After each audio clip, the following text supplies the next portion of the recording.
screencast of someone fighting a monster that 0.1% basically in here only have seen on how the entire environment look. And these guys are going to interact with your brands. And we haven't even seen the environments they interact with on a daily basis. This is also a big problem for organizations right now, that we have consultants and we have managing directors that haven't even been into the interfaces that these young audiences have seen. They have new ways of talking to each other. This is a contact details of a designer in the States. Add me online today to avoid disappointment. PlayStation Network ID, Xbox 360 tag, Wii number, Twitter ID, and Behance, which is a creative network. No email and no phone number. And yet, when you talk to big brands, they're talking about how to invest another 80 million into new CRM systems so they can send out emails. And these people don't even have it. I'm going to spend the rest of today to talk about 5 topics or trends that I think is going to have a major effect on how we do brand communication and basically run our business in the future. The first one is that everything is going social. And that's really something that we should, it's always been social. Because the fact is that the meeting we're having today, that you have had this morning, and the meeting we're having at work every day with our friends, when someone recommends a product to that person, is still the strongest way of communicating something. So everything has always been social. The only thing right now is that this is becoming, it's going digital. And what happens when this is going digital, these are some of my 3,500 followers on Twitter, for example, is that suddenly I have access to networks where I can send out my opinions, I can send out pictures, videos, and links to things that I like and dislike. And the information stays intact.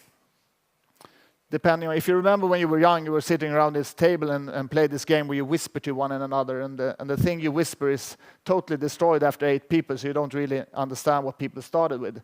Well, in these networks, if I send something out there and Joachim Jardenberg there with 5,500 people take that and pushes it into his network, it's totally intact. And it's spreading with the speed of light. Before, if I said this restaurant is fantastic, I had to meet my friend. And maybe it took a week before I met my friend. And I said, you should go to Fredsgatan 12. It's fantastic. And then he would never recommend that to anyone until he went to Fredsgatan 12 himself. But now I can take a movie of myself, do a review, and then tweet that review. And then suddenly I have 15,000 people that have seen my review only 30 seconds later or something, if I have something really strong to say. And this is really what's happening ever now with brands. Like Domino's Pizza, for example, last year, when someone in the restaurants, someone employed, started to spit in a pizza, and he recorded it on video, put it up on YouTube, which is very stupid. But someone saw that video on YouTube, immediately started to tweet it, and then 4 million people saw it in the next couple of days. People were starting to link to it, and then only after 2-3 days, when you search for Domino's Pizza on YouTube in the States, the first hit was spitting in Domino's Pizza. And it took them 6 months to get it away from there. And you can't get it away. They only had to start creating content that pushed it down slowly but securely. And that's not so fun when when someone is thinking about buying a pizza on Friday night and go into Google to look for the nearest Domino's Pizza office, and then the first thing you see is this guy spitting in the pizza.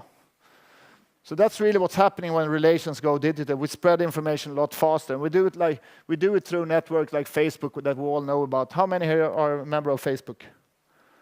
More or less everyone. How many are members on Twitter? Okay, that's about maybe 15%. How many are members on Foursquare? That's 7 people. Just checking up. Facebook is this network where we all know each other.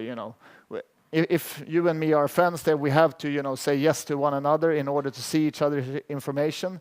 So therefore, information inside Facebook doesn't tend to spread as fast, but it's stronger in the way it's spread, since we always know who is spreading this information. Twitter, on the other hand, where you only do this up here, what's happening, you put in your 140 characters on what you're doing. It's a much faster network, but it's much more open, which means that I can have a lot of people reading what I'm writing, but I don't necessarily know who they are and what they're doing with my information. It's all transparent. People are taking things and pushing it further. But we can also see how advertising now is slowly sneaking in here. For example, trends right now, Shack Friday promoted, who to follow, share at promoted.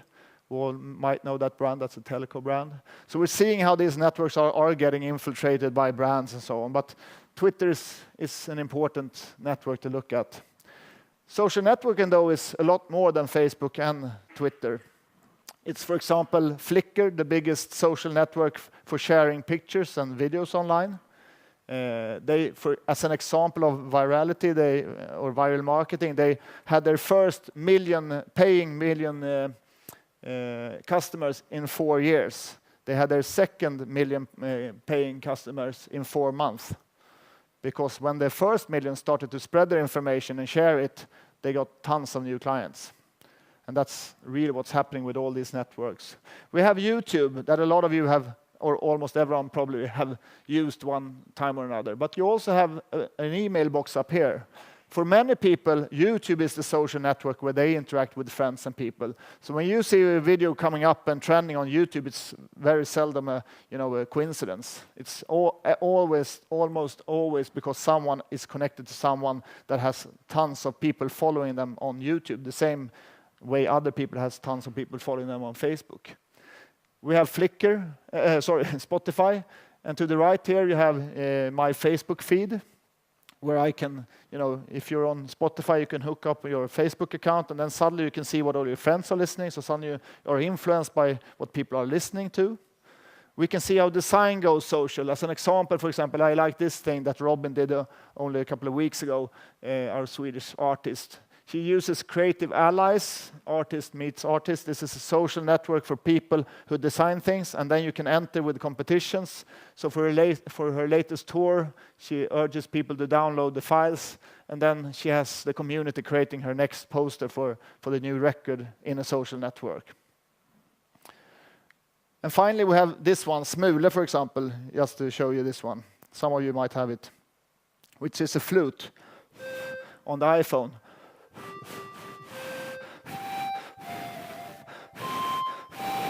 Trying to play Star Wars here. So this one, if you go, oh shit, we don't have any 3G connection in here. Here it is. So here someone is playing on this flute in the middle. It looks like Utah actually. And then the globe turns around, and someone is playing on Japan. Still Japan. And I can continue like this all around the world in this flute. Because the flute senses my GPS positioning.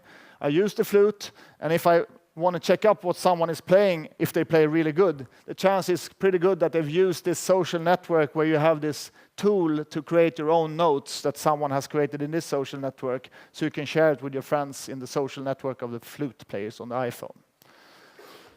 So with that one, I just hope that I've started to make you understand that social networking is not about Facebook or Twitter. It's really about understanding where your specific target group hangs out online.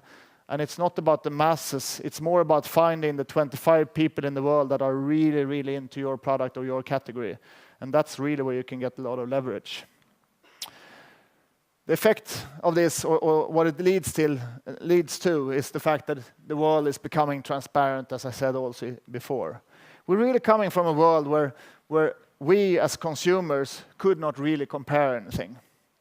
We got our recommendations from paid mediums or maybe journalists, but we all know that the journalists go on a trip down to Madeira to drive the new Volvo car, and they get paid 4 days with good champagne. So we really could not compare products in a decent way before, only 5 years back. If they said something, we could not verify it. We could, of course, ask our best friends, is this a good car? Is this a good restaurant? Is this a good product? But the chance that that friend really knew something about that was pretty low. We could not take references. When someone did one of these classical ads that we are among the, top, we're with the best brand in the world, our product is the best, they did a survey based on 100 people or something, they used it in advertising. We could not check up is this really true? And the reason, the effect of this was that our choice was pretty limited. 5 years back or 10 years back, it was still a pretty good idea to run a business where you had tons of different products. This world belonged to the people that basically had the most money. In this old world, you could reposition a product. You could reposition a brand by spending a lot of money on how people understood the brand and the product. And then this happens. Poor Jonas here. I'm going to stop using it soon because I feel sorry for him. This is Jonas Bergström. Jonas, I'm searching for Jonas here on Google, and the second suggestion is Jonas Bergström otrogen, and that's the Princess of Madeleine's old boyfriend who cheated on him. And this is because we're living in a social world. Social networking is also search, because Google is basically just only based on one thing. It's based on links and what a lot of people share when they share links and how they search. So since all people at that time when I did this thing for 3 weeks ago, since a lot of people did search for Jonas Bergström otrogen, Google tells us that this is probably what you should search for. And when this happens to brands, it changes a lot. I'm going to take one example here with Nikon. So if I bring up Nikon D3, I'm going to search for Nikon D300S, which was Nikon's newest camera only weeks ago. We can see that it's a lot of product sites and so on, but here we have the review sites. The most powerful sites online for products are usually the review sites. So we go there, we click on that page, we then come to a landing page on Google. My first reflection is that Nikon is not present here at all. So the brand Nikon is not here.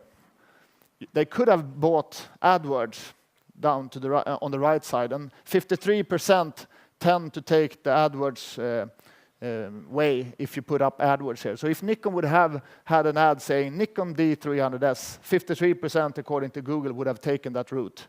But instead we have yet another review site who is buying AdWords.